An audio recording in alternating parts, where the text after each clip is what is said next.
Saludos de éxito divino. Bienvenido, bienvenida a Escuela Sabática Profundizada. Lección titulada Solo la Biblia, solo Escritura. Soy el ministro Enoc Martín, con ustedes en el análisis profundo de la palabra de Dios.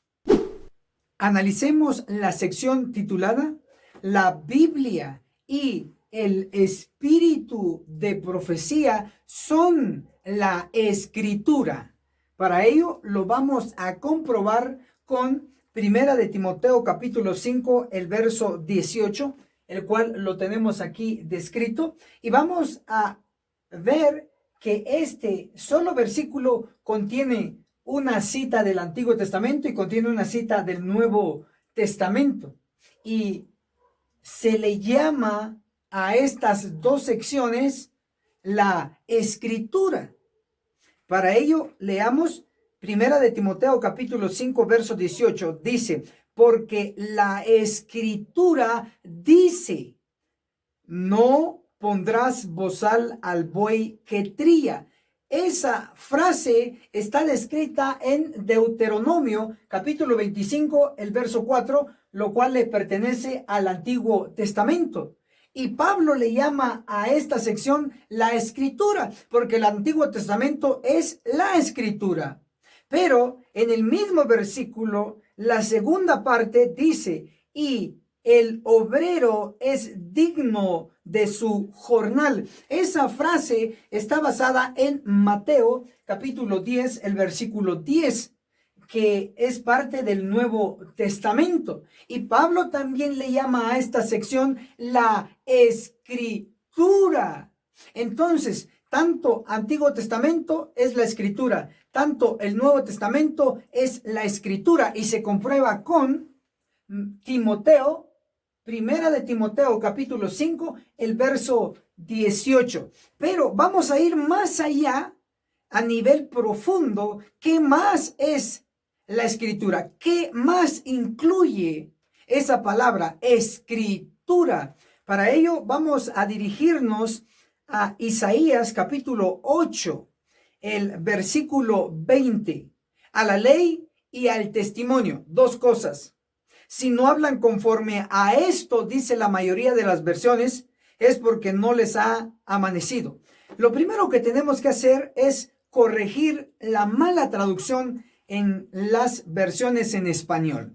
Por ejemplo, en Isaías 8:20, la segunda parte dice, si no hablan conforme a esto.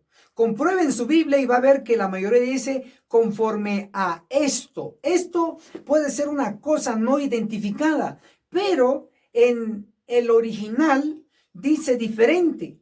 Y lo voy a comprobar con la versión que usaba Elena G. de White, profetisa de la Iglesia Adventista del Séptimo Día. Isaías, capítulo 8, del verso 20, en la versión King James en inglés. Isaías 8:20 dice, esa parte, si no hablan conforme a esta palabra. En otros términos, el original declara, si no hablan conforme a esta palabra. Es decir, que tanto la ley y el testimonio son palabra, son escritura. Ahora, leámoslo ya corregida la versión en español, Isaías capítulo 8, el verso 20. A la ley y al testimonio, si no hablan conforme a esta palabra, es porque no les ha amanecido. Si observan, el original está indicando que tanto la ley y tanto el testimonio son palabra de Dios. Ahora, usted debe de comprender qué es la ley y qué es el testimonio, que son dos particularidades.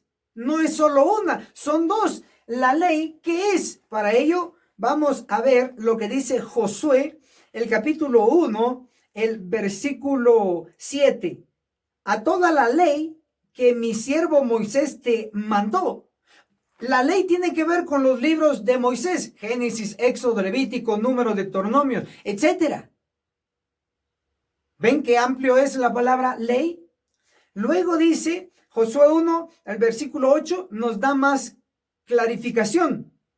El libro de la ley. Entonces, la ley no solamente incluye los 10 mandamientos, sino que es un libro donde se expande y se explica los 10 mandamientos, la ley. Entonces, definimos, la ley es un libro. La ley es la Biblia.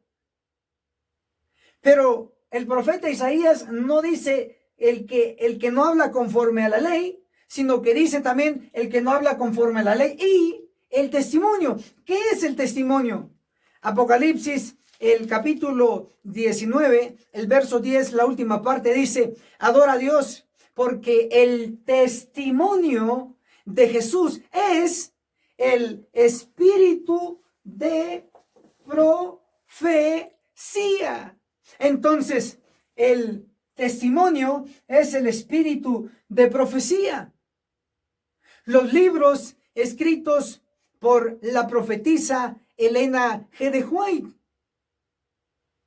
Entonces, Isaías 8:20, que es tan conocido en el mundo adventista, y lo sabemos de memoria, Isaías 8:20, a la ley y al testimonio, el que no hable conforme a esta palabra, es porque no le ha amanecido. Entonces, tanto la ley, la Biblia, y el testimonio, el espíritu de profecía, son palabra de Dios. Entonces la escritura incluye Antiguo Testamento, Nuevo Testamento y también el espíritu de profecía escrito por la profetisa Elena G. de White. Pero algunos pueden decir, hermano, entonces, ¿qué debemos hacer nosotros ahora? Bueno, voy a citar primero la Biblia y luego el espíritu de profecía. Lucas capítulo 24. El verso 25 nos da información directa de Jesús. Busquémoslo, por favor, en el Nuevo Testamento. Lucas, capítulo 24, el verso 25. Dice así. Entonces Jesús le dijo, oh simples, oh insensatos y lentos de corazón para creer todo lo que anunciaron los profetas. Debemos de creer todo lo que han anunciado los profetas, no solo el Antiguo Testamento como lo creen los judíos y no creen en el Nuevo Testamento. Son insensatos porque no creen en todo lo que anunciaron los profetas. Y los profetas incluye también el Nuevo Testamento. Jesús mismo, además de ser hijo de Dios, también cumplió un papel de profeta. Y eso lo comprueba Lucas 24, el verso 19. Lo de Jesús Nazareno, un profeta. Los judíos no creyeron en Jesús ni como hijo de Dios, ni como profeta. Por eso lo crucificaron. Pero los hijos de Dios, hijas de Dios, deben de creer todo lo que los profetas han dicho, porque es parte de la escritura. Y Elena de White es parte de esos profetas. En el ángulo femenino se le titula profetisa, como se encuentra en el Antiguo Testamento a María, hermana de Aarón y de Moisés, que era profetisa, o como a Ana en el Nuevo Testamento se le llama profetisa. Antiguo y Nuevo Testamento se utilizó a las mujeres como profetisa. Y ahora en el Nuevo Testamento, en nuestra época reciente, Dios utilizó a Elena G. de White como profetisa. Eso abarca las palabras de Jesús, oh insensatos, oh ingratos, tardos para creer en todo lo que los profetas han hablado o pronosticado. No cometamos el mismo error que los judíos. Ellos aceptan el Antiguo Testamento, pero rechazan el Nuevo Testamento. Y la mayoría de nosotros aceptamos el Antiguo Testamento y el Nuevo Testamento, lo que llamamos Biblia. Pero se comete el mismo error de los judíos, porque ahora no se acepta en su plenitud a los libros inspirados, escritos por la profetisa Elena G. de White. Y eso en el tiempo de ella se vivió, y ahora cuando ella está muerta también se está viviendo. Muchos rechazan la escritura inspirada por el Espíritu Santo a través de esta mujer Elena G. de White. Ella escribió en Testimonios para la Iglesia, el tomo 1, en la página 213, dice: creemos en las visiones, pero la señora White al escribirlas puso sus propias palabras. ¿Qué libro estamos leyendo? Apúntelo bien, por favor, que esto es muy importante. Testimonios para la Iglesia, el tomo 1, en la página 213.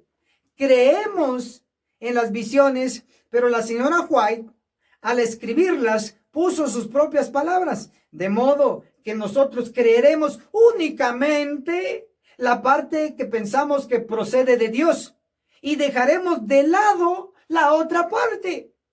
Oh, insensatos de corazón para creer en todo lo que la profetisa Elena de White escribió para nuestro tiempo.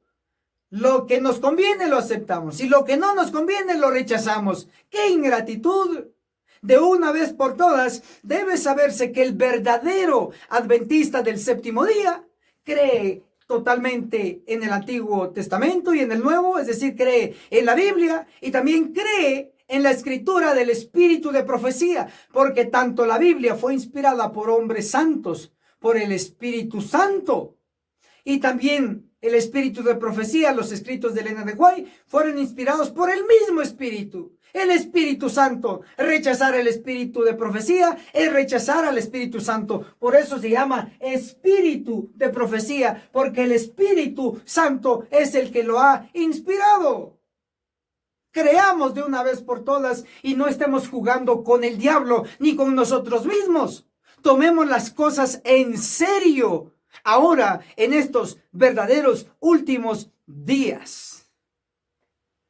Entonces, solo escritura, solo la Biblia se expande en lo que es la escritura del Antiguo Testamento, lo que es la escritura del Nuevo Testamento y lo que es la escritura del espíritu de profecía. Amén. Analicemos la sección titulada La cabeza herida de muerte. Apocalipsis capítulo 13, el versículo 3 dice: una de sus cabezas parecía herida de muerte. El grito de batalla de el gran movimiento de reforma encabezada por Martín Lutero era solo escritura, que traducido es solo la Biblia. Claro, porque era solo los escritos que existían en ese entonces. Hoy por hoy, la escritura se ha amplificado en el área del espíritu de profecía, escrito por Elena de White, profetisa de la Iglesia Adventista del Séptimo Día. Pero analicémoslo desde el ángulo histórico de la Reforma encabezada por Martín Lutero. Surge la pregunta: ¿quién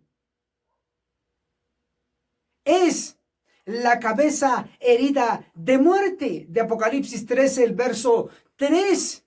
Para ello, vamos a leer lo que dice Conflicto de los Siglos en la página 636. El capítulo es La libertad de conciencia amenazada. Declara así: la herida mortal que le fue ocasionada se refiere a la caída del papado en 1798. Entonces se encuentra una conexión directa entre Martín Lutero, el gran reformador, en contra del papado.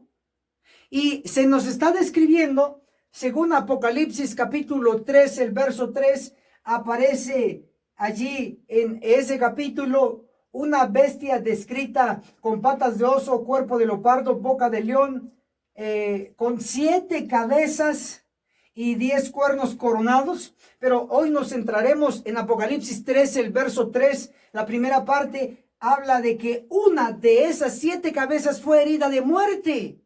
Y la profetisa Elena de White nos interpreta que la cabeza herida de muerte representa al papado, su caída.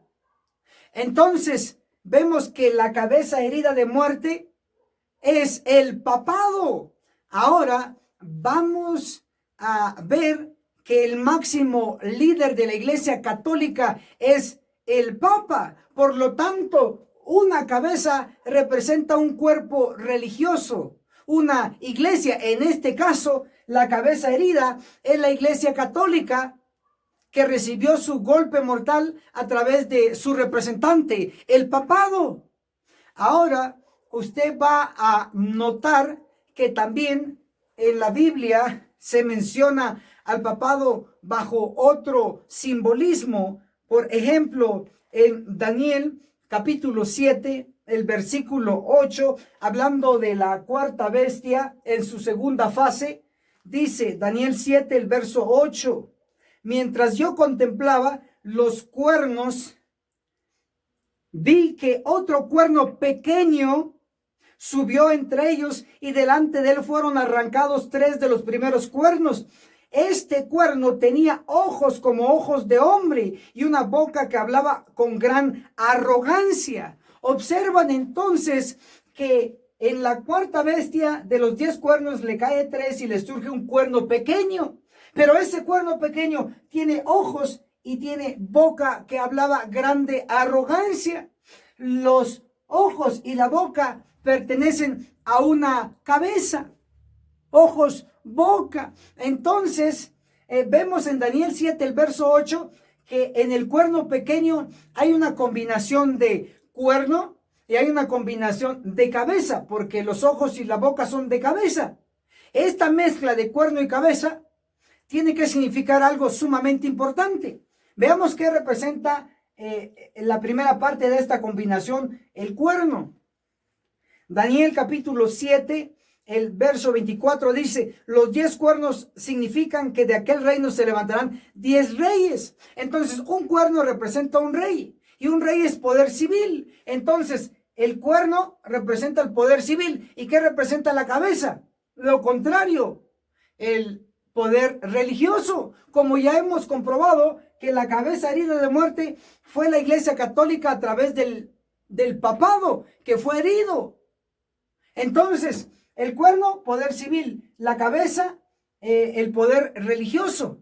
Una combinación en el cuerno pequeño de poder civil y poder religioso. El único que ha tenido esos dos poderes y ha hecho masacres contra los cristianos fue el papado de la Edad Media, desde el 538 después de Cristo hasta 1798 después de Cristo, exactamente 1260 años, como lo prueba Apocalipsis 12, el verso 6. Impresionante. Entonces, el papado está representado en dos símbolos en este análisis. Número 1, Daniel 7:8, el cuerno pequeño, combinación de cuerno y cabeza, de poder civil y religioso. El cuerno pequeño simboliza al papa, no toda la bestia, sino que solo el cuerno pequeño.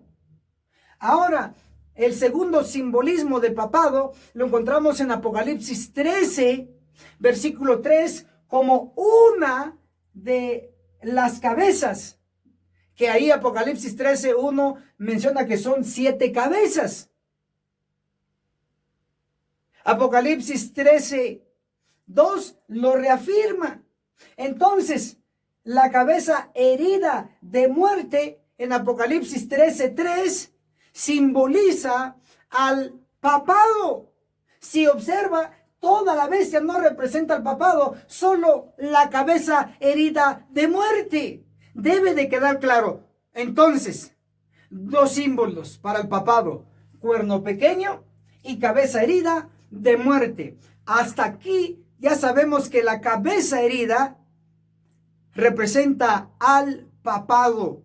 Pero también en la Biblia se habla del papado con otros títulos. En Segunda de Tesalonicenses, capítulo 2, el versículo 3 se le llama así: el hombre de pecado, 1, el hijo de perdición, 2. Ahí van dos títulos. Segunda de Tesalonicenses 2, ahora el versículo 7 se le llama el misterio de iniquidad. Vamos, 3 títulos. Segunda de Tesalonicenses capítulo 2, ahora el versículo 8.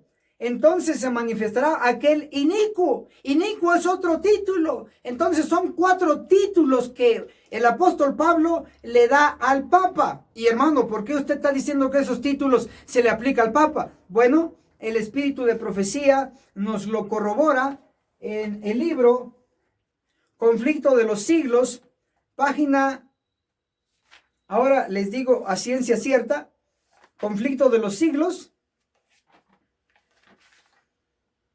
en la página 405, el capítulo Un gran despertar religioso. Dice, el hombre de pecado, 1, que también es llamado misterio de iniquidad, 2, hijo de perdición, 3, el inicuo, 4, representa al papado, el cual, como está predicho en las profecías, conservaría su supremacía durante 1260 años. 4 títulos negativos hacia el papado. Entonces, la cabeza herida de muerte representa al papado. Hasta aquí ya sabemos que el papado fue herido. Ahora vamos a analizar otra sección donde vamos a descubrir qué es lo que se utilizó para herir al papado. Ahora analicemos la sección titulada La Biblia, la espada que hirió al papado. Es por eso que encontramos en la cartilla de escuela sabática cómo interpretar la Biblia. En la lección número 5, la que estamos analizando, colocan una imagen impresionante. Dice acá, solo la Biblia, solo escritura. Y si notan, allí está la Biblia y está también la espada, porque la Biblia representa la espada de 2 filos. Y con esta espada se hirió al papado en el tiempo del gran movimiento de reforma encabezada por Martín Lutero. Y tengo el honor y la dicha de tener en mis registros de identificación Martín. Soy Enoc Martín, su servidor, el ministro. Qué dicha tener el nombre de Martín. Por eso es que ahora yo estoy dedicado a la reforma también, pero dentro de la denominación adventista, dentro, no fuera. Así como Martín Lutero utilizó la espada de 2 filos, la Biblia, para provocar una reforma dentro de la Iglesia Católica, pero no quiso la Iglesia Católica. Espero y estoy seguro que en la denominación adventista sí se va a producir la reforma que está pronosticada con la espada de 2 filos. Ahora, en nuestro análisis ya hemos visto que la cabeza herida de Apocalipsis 13, verso 3, representó al papado. Ahora, ¿con qué se hirió al papado? Con la Biblia, con la espada de 2 filos. Y lo vamos a comprobar brevemente. Primero, en la Biblia, Hebreos capítulo 4, el verso 12 dice: porque la palabra de Dios es viva y eficaz, más cortante que cualquier espada de 2 filos. Impresionante. Ahora, usted debe de saber que esta cabeza herida de muerte de Apocalipsis 13, verso 3, se da luz que fue con una espada. Veamos lo que dice Apocalipsis capítulo 13, el verso 14, la última parte dice: y dar muerte, Apocalipsis 13, verso 14, la última parte, y les manda que hagan una imagen de la bestia que tuvo la herida de espada y vivió. Entonces, la bestia fue herida en una de sus cabezas y esta cabeza herida representa el papado. Pero se nos dice que esa herida de esa cabeza fue hecha con espada y luego vivió. Entonces, ¿con qué se hirió a la cabeza o al papado? Se hirió con la espada que representa la Biblia. Impresionante. Ahora seguiremos analizando otra sección sobresaliente. Ahora analicemos la sección titulada Martín Lutero le dio el golpe mortal al papado. Y hacemos referencia a la herida mortal a la cabeza de Apocalipsis capítulo 13, verso 3, que simboliza al Papa.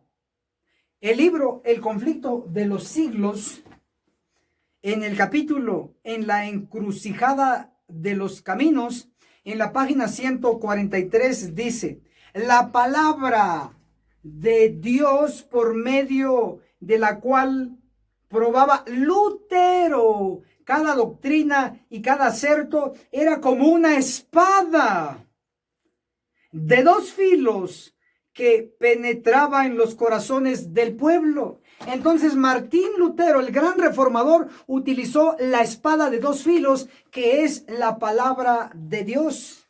El mismo libro, Conflicto de los siglos, el capítulo Progresos de la Reforma, la página 201, declara Martín Lutero: estoy listo para predicar, alegar y escribir, pero a nadie constreñiré, porque la fe es un acto voluntario.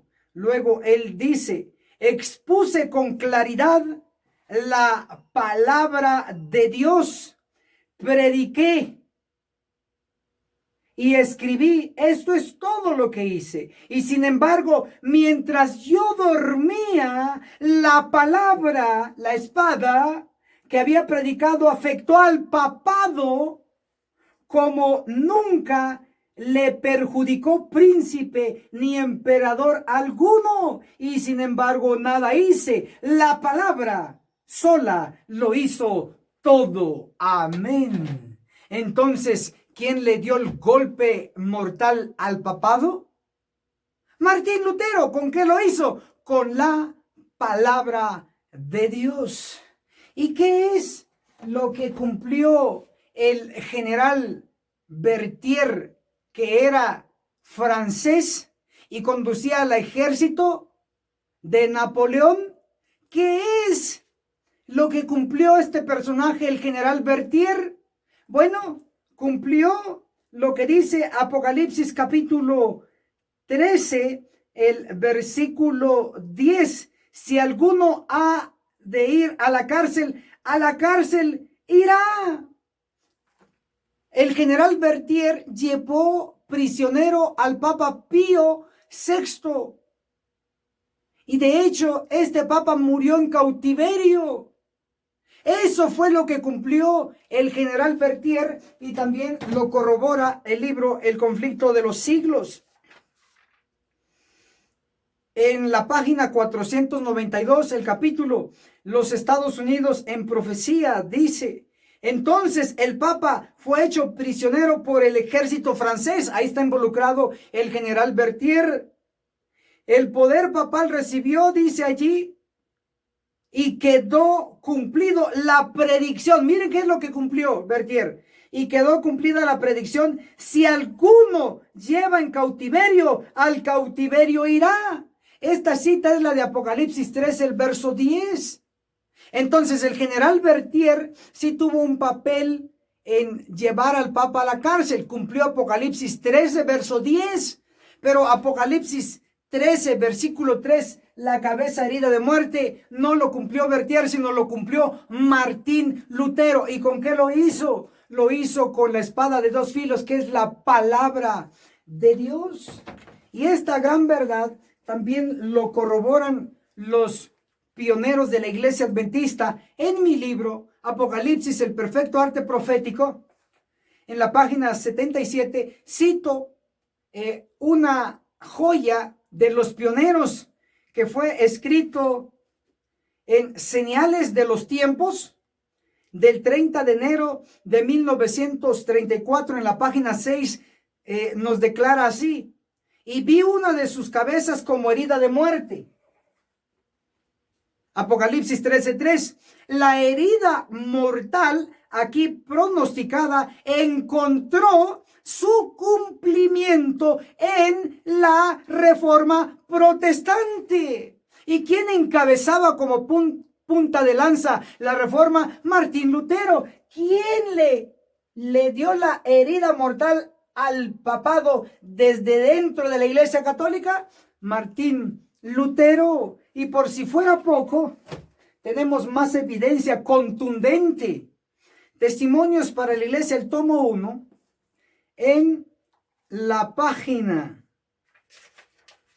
334 declara: Lutero ganó una victoria en Worms, la cual debilitó al papado y se difundió por otros reinos y naciones.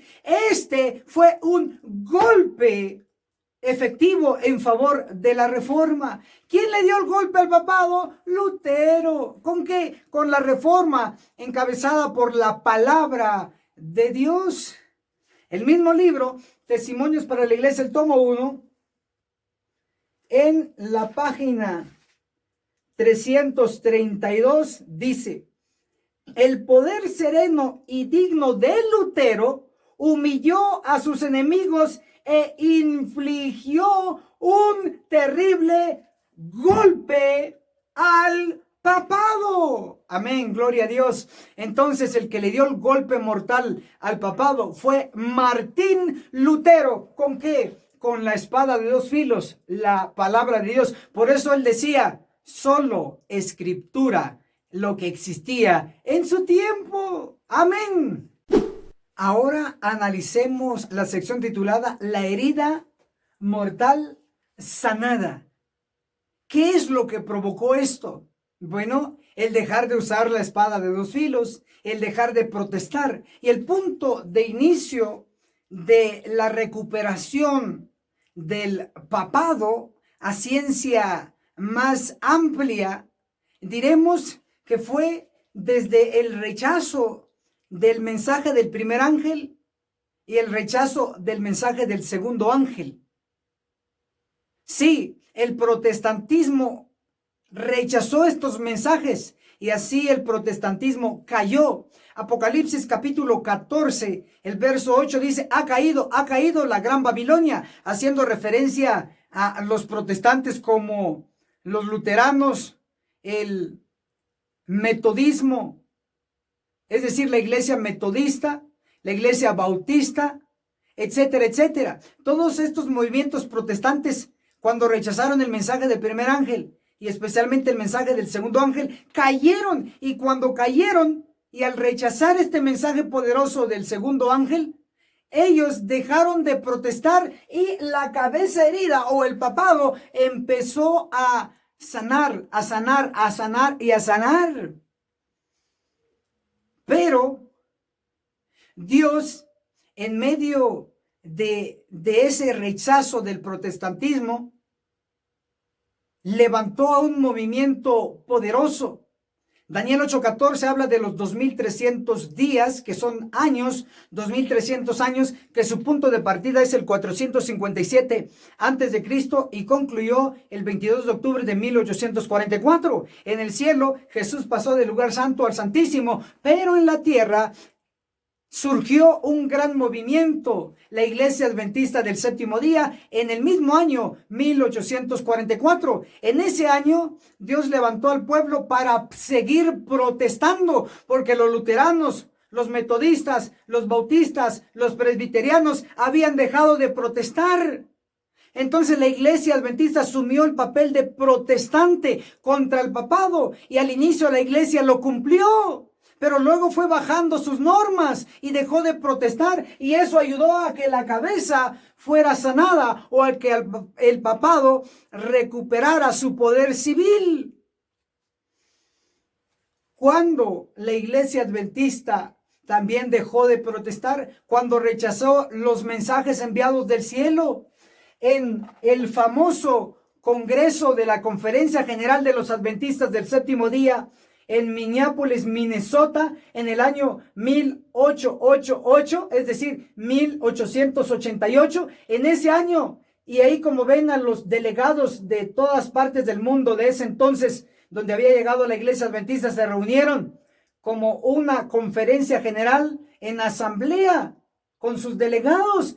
Todos estos delegados, incluyendo al presidente que era Butler, rechazó el mensaje que los pastores adventistas John C. Waggoner trajeron, llamado la justificación por la fe. Elena de White decía amén, amén, amén a cada mensaje de estos pastores.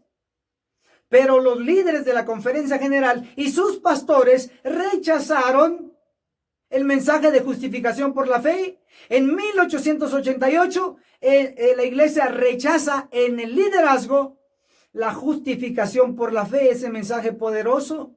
Y eso ayudó a que el papado recuperara fuerza y sanara su herida y recuperara poder civil. Pero ahorita vamos a amplificar este punto. En 1888, el liderazgo rechaza el mensaje, pero Dios le da 2 años al pueblo para que aceptara el mensaje individualmente. En mi libro, Apocalipsis, el perfecto arte profético, en la página 78, cito aquí una joya del espíritu de profecía en la revista y Heraldo, el 11 de marzo de 1890, nos dice: son casi 2 años que estamos impulsando al pueblo a prepararse para aceptar la luz y la verdad con respecto a la justicia de Cristo. 2 años se trabajó en favor del pueblo después de aquella histórica reunión de 1888. Si sumamos 1888 más 2 años de trabajo en favor del pueblo, nos lleva a 1890. El pueblo rechazó el mensaje también porque los pastores lo rechazaron. Adventista del séptimo día, si los pastores de hoy rechazan los mensajes, que lo rechacen ellos, pero ustedes no. No sigan a los que rechazan los mensajes de Dios. Entonces, cuando el liderazgo rechaza el mensaje de justificación por la fe y luego el pueblo rechaza en 1890 el mismo mensaje, entonces se abrió el camino o se apavimentó el camino para que la cabeza herida de muerte empezara a recuperarse. Éramos la única esperanza para mantener la herida en la cabeza, pero dejamos de protestar porque rechazamos los mensajes de Dios. Pero hoy Dios todavía sigue utilizando al movimiento y esa es la esperanza.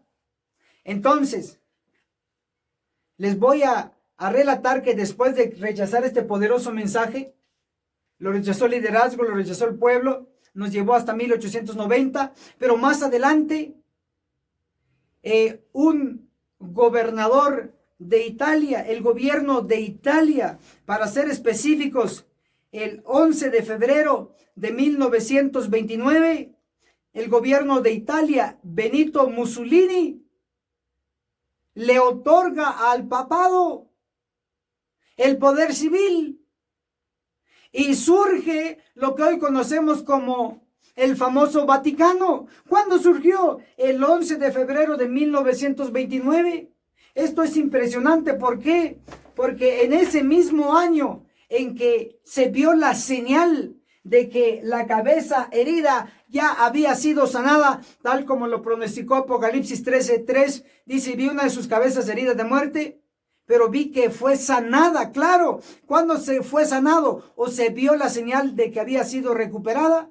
El 11 de febrero de 1929, cuando resurge el Vaticano por orden del gobierno de Italia, el dictador Mussolini. Pero en ese mismo año de 1929, Dios no abandonó la iglesia, le siguió insistiendo con otro mensaje, sí, de advertencia y más poderoso. Y hacemos referencia a la cartilla de escuela sabática. Ustedes pueden ver aquí una reciente para que tome consideración y conciencia. Aquí tenemos la cartilla de escuela sabática, cómo interpretar la Biblia. Es del segundo trimestre, abril, junio 2020. Pero en 1929 también hubo una cartilla de escuela sabática, aquí la tengo. Y en este año, 1929, en el primer trimestre, Dios le habló al pueblo adventista, justo cuando en el otro lado del mundo, en Europa, surgió el papado con poder civil con el Vaticano. Aquí en el continente americano, Dios le envía a través de la escuela sabática del año 1929, como pueden notar allí.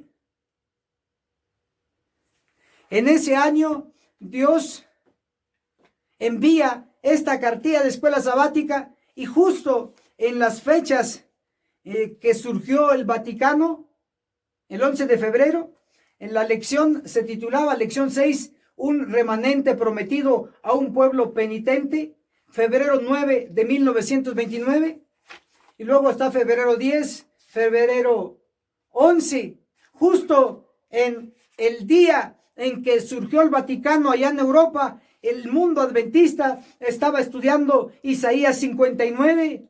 ¿Qué versículo? El verso 20, donde dice, el Redentor Cristo vendrá a Sión, Sión la iglesia. Dios advirtió a la iglesia adventista que como habíamos dejado de protestar, se había sanado la herida y surgió el Vaticano, y entonces nos manda una advertencia. Señores, tengo que purificar la iglesia. El Redentor Cristo tiene que visitar Sión, que es el pueblo. Isaías 51:16 dice, Sión, pueblo mío eres tú. ¿Y quién es el pueblo de Dios? No la iglesia católica, no los bautistas, no los luteranos, sino la iglesia adventista del séptimo día. Yo como teólogo, ministro Enoc Martín, le llamo la bendita iglesia adventista. Es el Sión de hoy, el pueblo de Dios. Isaías 59:20 se enseñó por los pioneros en ese mismo año, 1929, por medio de la escuela sabática, la cartilla llamada Lecciones del libro de Isaías. Nos advirtió que Cristo vendrá a visitar la iglesia y la va a purificar.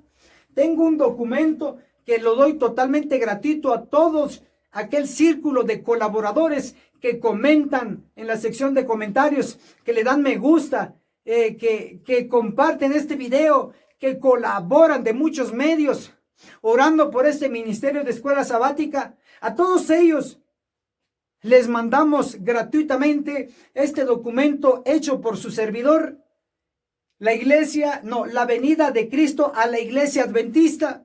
Aquí explico detalle por detalle lo que ocurrió en 1929, que Dios advirtió que Cristo va a visitar a la iglesia adventista antes de dar el fuerte pregón. La tiene que venir a purificar para seguir manteniendo la herida, porque hasta ahorita está sana la herida, está sanada la herida. El papado está muy tranquilo allá porque nadie protesta. Nosotros hasta miedo tenemos mencionar al Papa. ¡Qué barbaridad! En todo este documento explico detalle por detalle el mensaje de 1929, que el Redentor vendrá a Sión, Cristo vendrá a la iglesia adventista del séptimo día a purificar, a cortar a todos aquellos pecadores que no dejan el pecado y que no se arrepienten. Van a ser cortados porque la iglesia debe ser purificada. Y cuando la iglesia sea purificada, entonces la iglesia adventista, ya con el número selecto sellado, Apocalipsis 7:4, 144,000, estos 144,000 adventistas de hueso colorado, es decir, fieles a las doctrinas, a la reforma por salud, a la reforma en vestimenta, a la creencia total en el Antiguo Testamento y Nuevo Testamento, y a la creencia total del espíritu de profecía. Estos verdaderos adventistas son los que van a seguir protestando en el mundo. Hoy por hoy, entonces, estamos advertidos que la cabeza herida, el papado, ha sido sanado porque dejamos de protestar. El protestantismo cayó, rechazaron el mensaje del primer ángel, del segundo ángel, pero la iglesia adventista también rechazó el mensaje de 1888 y rechazó el mensaje poderoso de 1929 que contiene la gran verdad de que Cristo vendrá a la iglesia a cortar a todo pecador, como dice Amós 9:10. A espada morirán todos quienes, los pecadores del mundo, no, de mi pueblo. El pueblo va a ser purificado y finalmente vamos a seguir protestando contra todo error, incluyendo contra el papado. Finalmente analicemos la sección titulada La reforma debe de seguir hasta el tiempo del fin. Es decir, nuestro tiempo. ¡Ánimo a todos los que estamos esforzándonos para cumplir la profecía! Leamos lo que dice Conflicto de los Siglos, el capítulo 8, un campeón de la verdad.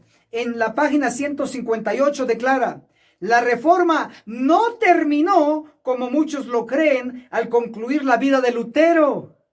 Sí, fue Lutero el que le dio el golpe, él lo logró, ya nos puso el ejemplo, pero luego dice, la reforma no terminó, como muchos lo creen, al concluir la vida de Lutero. Tiene aún que seguir hasta el fin del mundo. Gloria a Dios. Y nosotros estamos viviendo realmente los últimos días del fin del mundo. Por lo tanto, somos llamados a ser restauradores, a ser reformadores, no fuera de la denominación que surgió en 1844, la bendita Iglesia Adventista, sino que dentro de la Iglesia Adventista se debe de efectuar una reforma. Así es, así está escrito. Ahora voy a leer lo que se ha pronosticado y que usted y yo, en mi caso, como teólogo, ministro Enoc Martín, quiero ir y estoy yendo en la punta de lanza, así como fue Martín Lutero en el pasado. Martín Lutero iba en la punta de lanza, provocando la herida contra el error, contra el apóstol de Satanás que era el papado. Hoy, el ministro, su servidor, Enoc Martín, voy y quiero ir en la punta de lanza para provocar la reforma dentro de la Iglesia Adventista del Séptimo Día. Testimonios para la Iglesia, el tomo 9, en la página 102, declara así una profecía. Elena de White dice: en visiones de la noche pasó delante de mí un gran movimiento de reforma. ¿Dónde? En el seno del pueblo de Dios. Sí, la hermana Elena de White vio en visión un gran movimiento de reforma. Por eso ahora nuestros recursos, sí, los dólares que tiene dormido allí, los euros que tiene dormido allí, los pesos que tiene dormido allí, ese dinero debe ser efectuada y debe involucrarse, debe consagrarse totalmente a la obra de Dios y cumplir juntos el gran movimiento de reforma que está pronosticado no fuera, en el seno, adentro del pueblo de Dios. Hago un llamado grande a todos esos hermanos ricos y aún a aquellos pobres que, como la viuda que colocó esas blancas, esas moneditas que le tocaba, le quedaba únicamente y las colocó ahí voluntariamente. Podemos aportar a esta santa obra e ir con todo el poder para provocar y llegar al gran movimiento de reforma dentro de la Iglesia Adventista. Hoy debemos decir: solo Escritura, solo la Biblia y solo el espíritu de profecía. Juntos, hermanos queridos, lograremos la reforma mucho mayor que la logró Martín Lutero, mi tocayo. Que el cielo los bendiga poderosamente y accionemos. Amén. Y esto fue Escuela Sabática Profundizada. Hermano y hermana, por favor, haga una parte en esta bendita obra. Dele me gusta a este video, comente desde dónde nos está viendo, comente también qué es lo que aprendió el día de hoy. ¿Le motivó esta disertación de la palabra de Dios? Escríbalo, desahógese. Quiero enterarme que estamos haciendo la obra con usted. Nuestro número de WhatsApp, comuníquese con nosotros. Si se quiere involucrar a esta obra, si quiere patrocinar el ministerio de escuela sabática, si usted quiere que mejoremos y lleguemos a miles y a millones de adventistas, ayude. Venga la ayuda del Señor contra los fuertes, ahora o nunca. El tiempo se nos está acabando. Además de ello, comparta, por favor, esta escuela sabática con sus conocidos, con aquellos que les gusta la profecía, con aquellos hermanos que no conocen de estas grandes verdades. Compártale el video por las redes sociales, Facebook, por Twitter, por mensaje, por WhatsApp, por donde pueda, pero haga algo, por favor, y juntos vamos a lograr este gran movimiento de reforma que ya el motor está arrancado. Asumémonos a empujar la carreta, por favor. Si seguimos haciendo así, le aseguro que vamos a cumplir la profecía. Anote ahí mi número de WhatsApp personal, ministro Enoc Martín, el signo más, el área 502 42 29 77 86. Una vez más, el signo más, 502 42 29 77 86. Comuníquese y hagamos y unamos recursos, unamos inteligencia, unamos fuerzas. Y lo lograremos si seguimos haciendo así. Le aseguro que como ministro del Evangelio Enoc Martín, nos veremos en la cumbre del Monte Sión. Amén.